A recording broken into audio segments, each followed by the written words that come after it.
নবাবগঞ্জ, দোহার নবাবগঞ্জের রোড। আমি এই রোডের কেরানীগঞ্জের রোহিতপুর থেকে শুরু করেছি।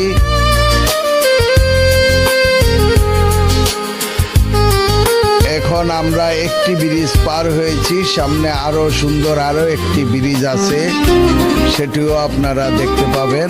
এখানে একটি টোল প্লাজা আছে, এখন এখান থেকে আর টোল নেওয়া হয় না।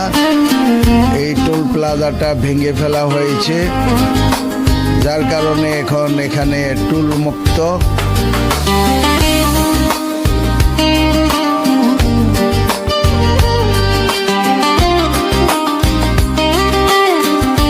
রাস্তাটি বরাবর নবাবগঞ্জ পর্যন্ত খুবই সুন্দর এই রাস্তা, এবং রাস্তার দুপাশের যে ফসলি মাঠ আছে, বিশাল বিশাল মাঠ।